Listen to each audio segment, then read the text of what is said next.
नमस्कार दोस्तों, आपका स्वागत है हमारे इस चैनल पे। भगवान विष्णु के मुख्य 24 अवतार हुए हैं। हर युग के हिसाब से उन्होंने अलग अलग रूप धारण करके धरती पर मानवों का उद्धार किया है। त्रिदेवों में उन्हें पालनार कहा जाता है। आओ जानते हैं कि किस युग में कौन सा अवतार हुआ। सतयुग। इस युग में मत्स्य, हयग्रीव, कूर्म, वाराह, नृसिंह अवतार हुए जो कि सभी अमानवीय थे। इस युग में शंखासुर का वध एवं वेदों का उद्धार, पृथ्वी का भार हरण, हिरण्याक्ष दैत्य का वध, हिरण्यकश्यपु का वध एवं प्रहलाद को सुख देने के लिए यह अवतार हुए थे। त्रेतायुग। इस युग में वामन, परशुराम और भगवान श्री राम अवतार हुए। भगवान विष्णु ने बलि का उद्धार कर पाताल भेजा, अत्याचारी हय्य क्षत्रियों का संहार और रावण का वध करने के लिए यह अवतार लिया था। द्वापर युग। इस युग में भगवान श्री कृष्ण ने अवतार लेकर कंसादी दुष्टों का संहार किया और महाभारत के युद्ध में गीता का उपदेश दिया। कलियुग। इस युग में भगवान बुद्ध को विष्णु का अवतार कहा गया है, जिनके माध्यम से धर्म की पुनः स्थापना की गई। दूसरा, इसी युग में भगवान कल्कि के विष्णु यक्ष के घर जन्म लेने की बात कही गई है। हालांकि कुछ के अनुसार यह अवतार हो चुका है। उन्होंने मनुष्य जाति के उद्धार, अधर्मियों के विनाश एवं धर्म की रक्षा के लिए अवतार लिया या लेंगे। दिव्य अवतार। मत्स्य, हयग्रीव, कूर्म, वाराह, हंस और नृसिंह। पहला, श्री सनकादि मुनि। धर्म ग्रंथों के अनुसार सृष्टि के आरंभ में लोक पितामह ब्रह्मा ने अनेक लोकों की रचना करने की इच्छा से घोर तपस्या की। उनके तप से प्रसन्न होकर भगवान विष्णु ने तप अर्थ वाले सन नाम से युक्त होकर सनक, सनंदन, सनातन और सनत कुमार नाम के 4 मुनियों के रूप में अवतार लिया। ये चारों प्राकट्य काल से ही मोक्ष मार्ग परायण, ध्यान में तल्लीन रहने वाले, नित्य सिद्ध एवं नित्य विरक्त थे। ये भगवान विष्णु के सर्वप्रथम अवतार माने जाते हैं। दूसरा, वराह अवतार। धर्म ग्रंथों के अनुसार भगवान विष्णु ने दूसरा अवतार वराह रूप में लिया था। वराह अवतार से जुड़ी कथा इस प्रकार है। पुरातन समय में दैत्य हिरण्याक्ष ने जब पृथ्वी को ले जाकर समुद्र में छिपा दिया, तब ब्रह्मा की नाक से भगवान विष्णु वराह रूप में प्रकट हुए। भगवान विष्णु के इस रूप को देखकर सभी देवताओं व ऋषि मुनियों ने उनकी स्तुति की। सबके आग्रह पर भगवान वराह ने पृथ्वी को ढूंढना प्रारंभ किया। अपनी थूथनी की सहायता से उन्होंने पृथ्वी का पता लगा लिया और समुद्र के अंदर जाकर अपने दांतों पर रखकर वे पृथ्वी को बाहर ले आए। जब हिरण्याक्ष दैत्य ने यह देखा तो उसने भगवान विष्णु के वराह रूप को युद्ध के लिए ललकारा। दोनों में भीषण युद्ध हुआ। अंत में भगवान वराह ने हिरण्याक्ष का वध कर दिया। इसके बाद भगवान वराह ने अपने खुरों से जल को स्तंभित कर उस पर पृथ्वी को स्थापित कर दिया। तीसरा, नारद अवतार। धर्म ग्रंथों के अनुसार देवर्षि नारद भी भगवान विष्णु के ही अवतार हैं। शास्त्रों के अनुसार नारद मुनि ब्रह्मा के 7 मानस पुत्रों में से एक हैं। उन्होंने कठिन तपस्या से देवर्षि पद प्राप्त किया है। वे भगवान विष्णु के अनन्य भक्तों में से एक माने जाते हैं। देवर्षि नारद धर्म के प्रचार तथा लोक कल्याण के लिए हमेशा प्रयत्नशील रहते हैं। शास्त्रों में देवर्षि नारद को भगवान का मन भी कहा गया है। श्रीमद् भागवत गीता के 10वें अध्याय के 26वें श्लोक में स्वयं भगवान श्री कृष्ण ने इनकी महत्ता को स्वीकार करते हुए कहा है, देवर्षि नाम च नारद, अर्थात देवर्षियों में मैं नारद हूँ। चौथा, नरनारायण। सृष्टि के आरंभ में भगवान विष्णु ने धर्म की स्थापना के लिए 2 रूपों में अवतार लिया। इस अवतार में वे अपने मस्तक पर जटा धारण किए हुए थे। उनके हाथों में हंस, चरणों में चक्र एवं वक्ष स्थल में श्रीवत्स के चिन्ह थे। उनका संपूर्ण वेश तपस्वियों के समान था। धर्म ग्रंथों के अनुसार भगवान विष्णु ने नरनारायण के रूप में यह अवतार लिया था। 5वां कपिल मुनि। भगवान विष्णु ने 5वां अवतार कपिल मुनि के रूप में लिया। इनके पिता का नाम महर्षि कर्दम व माता का नाम देवहूति था। शरशया पर पड़े हुए भीष्म पितामह के शरीर त्याग के समय वेदज्ञ व्यास आदि ऋषियों के साथ भगवा कपिल भी वहां उपस्थित थे। भगवान कपिल के क्रोध से ही राजा सगर के 60,000 पुत्र भस्म हो गए थे। भगवान कपिल सांख्य दर्शन के प्रवर्तक हैं। कपिल मुनि भागवत धर्म के प्रमुख 12 आचार्यों में से एक हैं। 6वां दत्तात्रेय अवतार। धर्म ग्रंथों के अनुसार दत्तात्रेय भी भगवान विष्णु के अवतार हैं। इनकी उत्पत्ति की कथा इस प्रकार है। एक बार माता लक्ष्मी, पार्वती व सरस्वती को अपने पातिव्रत्य पर अत्यंत गर्व हो गया। भगवान ने इनका अहंकार नष्ट करने के लिए लीला रची। उसके अनुसार एक दिन नारद जी घूमते घूमते देवलोक पहुँचे और तीनों देवियों को बारी बारी जाकर कहा कि ऋषि अत्रि की पत्नी अनुसूया के सामने आपका सतीत्व कुछ भी नहीं। तीनों देवियों ने यह बात अपने स्वामियों को बताई और उनसे कहा कि वे अनुसूया के पातिव्रत्य की परीक्षा लें। तब भगवान शंकर, विष्णु व ब्रह्मा साधु वेश बनाकर अत्रि मुनि के आश्रम आए। महर्षि अत्रि उस समय आश्रम में नहीं थे। तीनों ने देवी अनुसूया से भिक्षा मांगी, मगर यह भी कहा कि आपको निर्वस्त्र होकर हमें भिक्षा देनी होगी। अनुसूया पहले तो यह सुनकर चौंक गई, लेकिन फिर साधुओं का अपमान न हो इस डर से उन्होंने अपने पति का स्मरण किया और बोला कि यदि मेरा पातिव्रत्य धर्म सत्य है तो ये तीनों साधु 6 मास के शिशु हो जाएं। ऐसा बोलते ही त्रिदेव शिशु होकर रोने लगे। तब अनुसूया ने माता बनकर उन्हें गोद में लेकर स्तनपान कराया और पालने में झूलाने लगी। जब तीनों देव अपने स्थान पर नहीं लौटे तो देवियां व्याकुल हो गईं।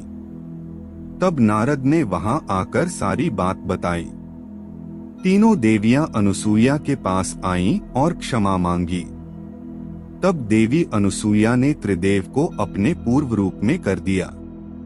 प्रसन्न होकर त्रिदेव ने उन्हें वरदान दिया कि हम तीनों अपने अंश से तुम्हारे गर्भ से पुत्र रूप में जन्म लेंगे। तब ब्रह्मा के अंश से चंद्रमा, शंकर के अंश से दुर्वासा और विष्णु के अंश से दत्तात्रेय का जन्म हुआ। 7वां यज्ञ। भगवान विष्णु के 7वें अवतार का नाम यज्ञ है। धर्म ग्रंथों के अनुसार भगवान यज्ञ का जन्म स्वयंभुव मनवंतर में हुआ था। स्वयंभुव मनु की पत्नी शत्रुपा के गर्भ से आकुति का जन्म हुआ। वे रुचि प्रजापति की पत्नी हुई। इन्हीं आकुति के यहाँ भगवान विष्णु यज्ञ नाम से अवतरित हुए।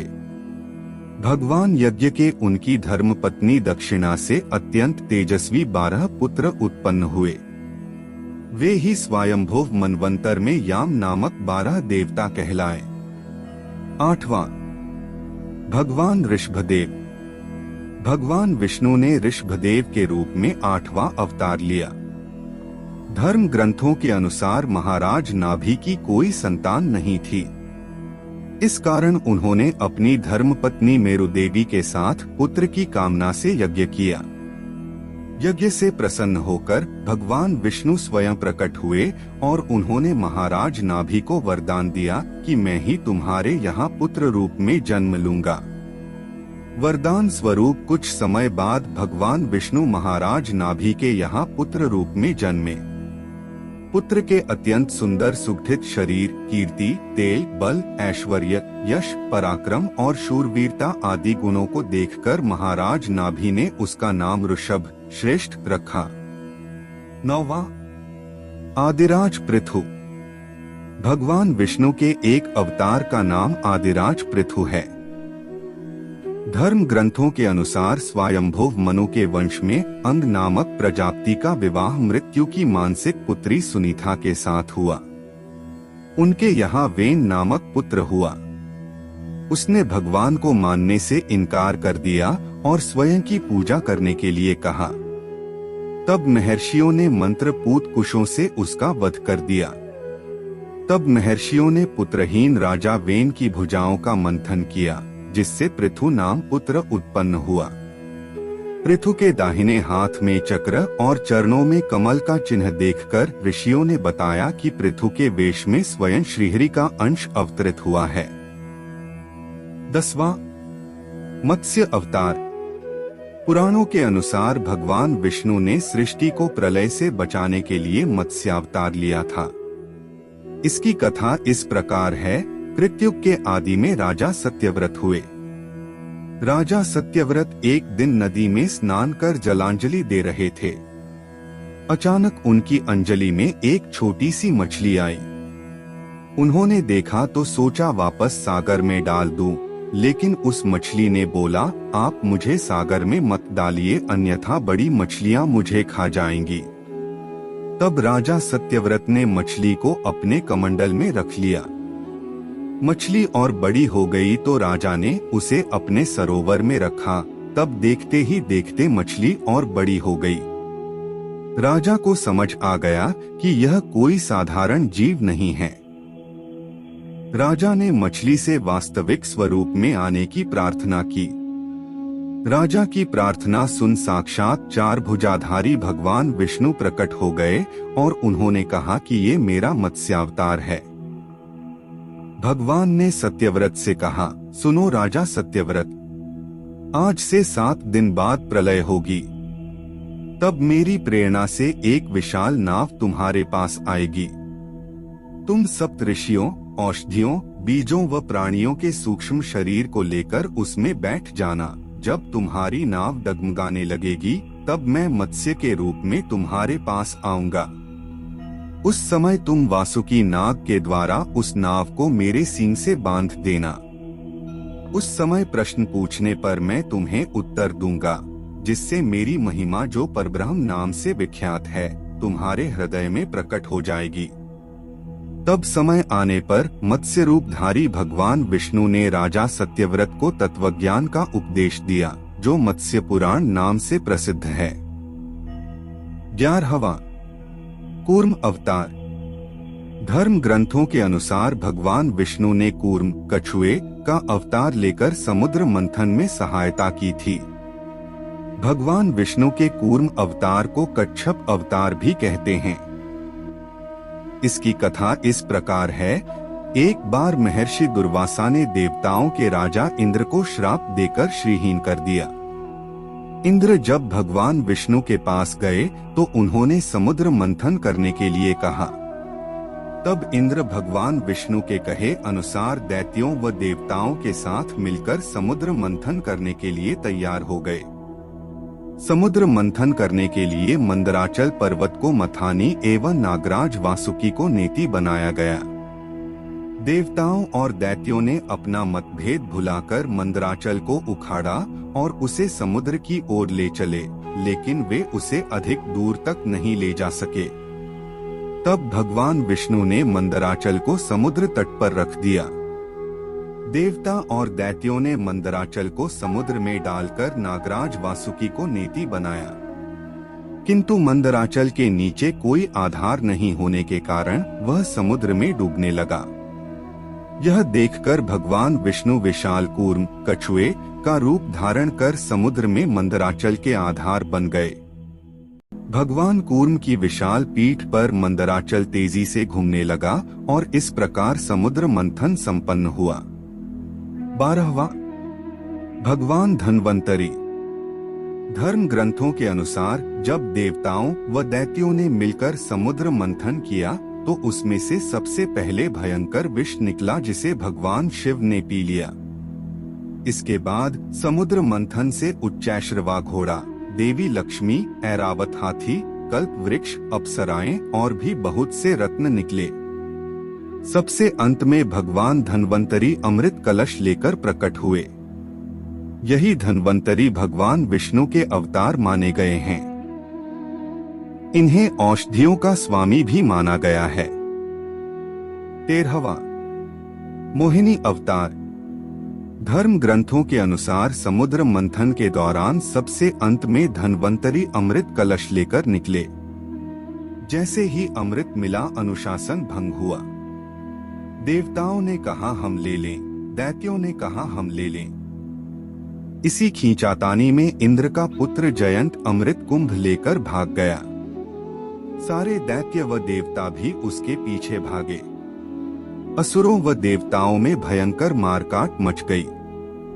देवता परेशान होकर भगवान विष्णु के पास गए। तब भगवान विष्णु ने मोहिनी अवतार लिया। भगवान ने मोहिनी रूप में सबको मोहित कर दिया किया। मोहिनी ने देवता व असुर की बात सुनी और कहा कि यह अमृत कलश मुझे दे दीजिए तो मैं बारी बारी से देवता व असुर को अमृत का पान करा दूंगी। दोनों मान गए। देवता एक तरफ तथा असुर दूसरी तरफ बैठ गए। फिर मोहिनी रूप धरे भगवान विष्णु ने मधुर गान गाते हुए तथा नृत्य करते हुए देवता व असुरों को अमृत पान कराना प्रारंभ किया। वास्तविकता में मोहिनी अमृत पान तो सिर्फ देवताओं को ही करा रही थी, जबकि असुर समझ रहे थे कि वे भी अमृत पी रहे हैं। इस प्रकार भगवान विष्णु ने मोहिनी अवतार लेकर देवताओं का भला किया। 14वां भगवान नृसिंह। भगवान विष्णु ने नृसिंह अवतार लेकर दैत्यों के राजा हिरण्यकशिपु का वध किया था। इस अवतार की कथा इस प्रकार है। धर्म ग्रंथों के अनुसार दैत्यों का राजा हिरण्यकशिपु स्वयं को भगवान से भी अधिक बलवान मानता था। उसे मनुष्य, देवता, पक्षी, पशु न दिन में, न रात में, न धरती पर, न आकाश में, न अस्त्र से, न शस्त्र से मरने का वरदान प्राप्त था। उसके राज में जो भी भगवान विष्णु की पूजा करता था उसको दंड दिया जाता था। उसके पुत्र का नाम प्रहलाद था। प्रहलाद बचपन से ही भगवान विष्णु का परम भक्त था। यह बात जब हिरण्यकशिपु का पता चली तो वह बहुत क्रोधित हुआ और प्रहलाद को समझाने का प्रयास किया, लेकिन फिर भी जब प्रहलाद नहीं माना तो हिरण्यकशिपु ने उसे मृत्युदंड दे दिया। हर बार भगवान विष्णु के चमत्कार से वह बच गया। हिरण्यकशिपु की बहन होलिका, जिसे अग्नि से न जलने का वरदान प्राप्त था, वह प्रहलाद को लेकर धधकती हुई अग्नि में बैठ गई। तब भी भगवान विष्णु की कृपा से प्रहलाद बच गया और होलिका जल गई। जब हिरण्यकशिपु स्वयं प्रहलाद को मारने ही वाला था तब भगवान विष्णु नृसिंह का अवतार लेकर खंबे से प्रकट हुए और उन्होंने अपने नाखूनों से हिरण्यकशिपु का वध कर दिया। 15वां वामन अवतार। सत्ययुग में प्रहलाद के पौत्र दैत्यराज बलि ने स्वर्गलोक पर अधिकार कर लिया। सभी देवता इस विपत्ति से बचने के लिए भगवान विष्णु के पास गए। तब भगवान विष्णु ने कहा कि मैं स्वयं देव माता अदिति के गर्भ से उत्पन्न होकर तुम्हें स्वर्ग का राज्य दिलाऊंगा। कुछ समय पश्चात भगवान विष्णु ने वामन अवतार लिया। एक बार जब बलि महान यज्ञ कर रहा था तब भगवान वामन बलि की यज्ञशाला में गए और राजा बलि से 3 पग धरती दान में मांगी। राजा बलि के गुरु शुक्राचार्य भगवान की लीला समझ गए और उन्होंने बलि को दान देने से मना कर दिया। लेकिन बलि ने फिर भी भगवान वामन को 3 पग धरती दान देने का संकल्प ले लिया। भगवान वामन ने विशाल रूप धारण कर एक पग में धरती और दूसरे पग में स्वर्ग लोक नाप लिया। जब तीसरा पग रखने के लिए कोई स्थान नहीं बचा तो बलि ने भगवान वामन को अपने सिर पर पग रखने को कहा। बलि के सिर पर पग रखने से वह सुतल लोक पहुंच गया। बलि की दानवीरता देखकर भगवान ने उसे सुतल लोक का स्वामी भी बना दिया। इस तरह भगवान वामन ने देवताओं की सहायता कर उन्हें स्वर्ग पुनः लौटाया। 16वां हयग्रीव अवतार। धर्म ग्रंथों के अनुसार एक बार मधु और कैटभ नाम के दो शक्तिशाली राक्षस ब्रह्मा जी से वेदों का हरण कर रसातल में पहुंच गए। वेदों का हरण हो जाने से ब्रह्मा जी बहुत दुखी हुए और भगवान विष्णु के पास पहुंचे। तब भगवान ने हयग्रीव अवतार लिया। इस अवतार में भगवान विष्णु की गर्दन और मुख घोड़े के समान थी। तब भगवान हयग्रीव रसातल में पहुंचे और मधुकैटभ का वध कर वेद पुनः भगवान ब्रह्मा को दे दिए। 17वां श्रीहरि अवतार। धर्म ग्रंथों के अनुसार प्राचीन समय में त्रिकूट नामक पर्वत की तराई में एक शक्तिशाली गजेंद्र अपनी हथिनियों के साथ रहता था। एक बार वह अपनी हथिनियों के साथ तालाब में स्नान करने गया। वहां एक मगरमच्छ ने उसका पैर पकड़ लिया और पानी के अंदर खींचने लगा। गजेंद्र और मगरमच्छ का संघर्ष 1000 साल तक चलता रहा। अंत में गजेंद्र शिथिल पड़ गया और उसने भगवान श्रीहरि का ध्यान किया। गजेंद्र की स्तुति सुनकर भगवान श्रीहरि प्रकट हुए और उन्होंने अपने चक्र से मगरमच्छ का वध कर दिया। भगवान श्रीहरि ने गजेंद्र का उद्धार कर उसे अपना पार्षद बना लिया। 18वां परशुराम अवतार। हिंदू धर्म ग्रंथों के अनुसार परशुराम भगवान विष्णु के प्रमुख अवतारों में से एक थे। भगवान परशुराम के जन्म के संबंध में दो कथाएं प्रचलित हैं। हरिवंश पुराण के अनुसार उन्हीं में से एक कथा इस प्रकार है।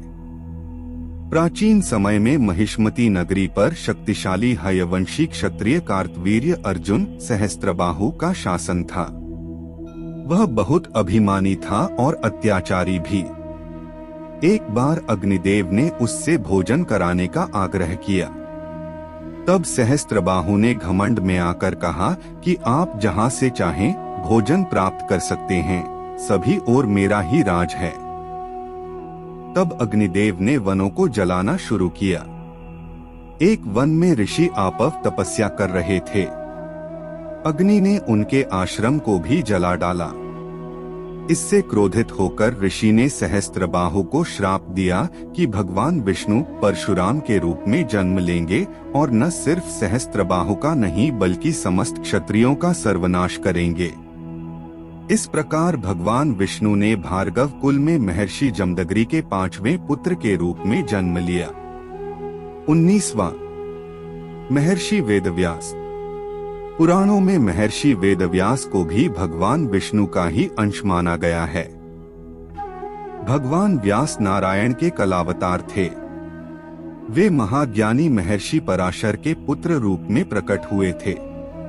उनका जन्म कैवर्तराज की पोष्य पुत्री सत्यवती के गर्भ से यमुना के द्वीप पर हुआ था।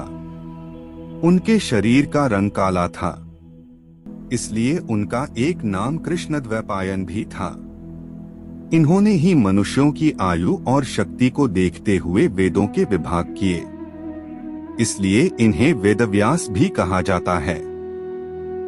इन्होंने ही महाभारत ग्रंथ की रचना भी की। 20वां हंस अवतार। एक बार भगवान ब्रह्मा अपनी सभा में बैठे थे।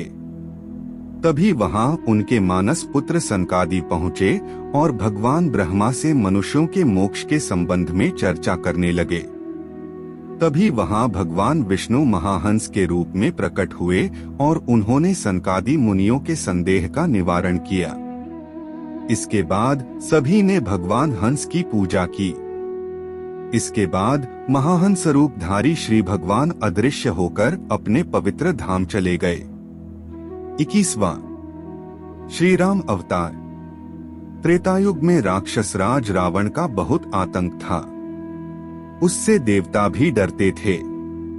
उसके वध के लिए भगवान विष्णु ने राजा दशरथ के यहाँ माता कौशल्या के गर्भ से पुत्र रूप में जन्म लिया। इस अवतार में भगवान विष्णु ने अनेक राक्षसों का वध किया और मर्यादा का पालन करते हुए अपना जीवन यापन किया। पिता के कहने पर वनवास गए। वनवास भोगते समय राक्षस राज रावण उनकी पत्नी सीता का हरण कर ले गया। सीता की खोज में भगवान लंका पहुँचे। वहां भगवान श्री राम और रावण का घोर युद्ध जिसमें रावण मारा गया। इस प्रकार भगवान विष्णु ने राम अवतार लेकर देवताओं को भय मुक्त किया। 22वां श्री कृष्ण अवतार। द्वापर युग में भगवान विष्णु ने श्री कृष्ण अवतार लेकर अधर्मियों का नाश किया। भगवान श्री कृष्ण का जन्म कारागार में हुआ था। इनके पिता का नाम वसुदेव और माता का नाम देवकी था। भगवान श्री कृष्ण ने इस अवतार में अनेक चमत्कार किए और दुष्टों का सर्वनाश किया। कंस का वध भी भगवान श्री कृष्ण ने ही किया। महाभारत के युद्ध में अर्जुन के सारथी बने और दुनिया को गीता का ज्ञान दिया। धर्मराज युधिष्ठिर को राजा बनाकर धर्म की स्थापना की। भगवान विष्णु का ये अवतार सभी अवतारों में सबसे श्रेष्ठ माना जाता है। 23वां बुद्ध अवतार।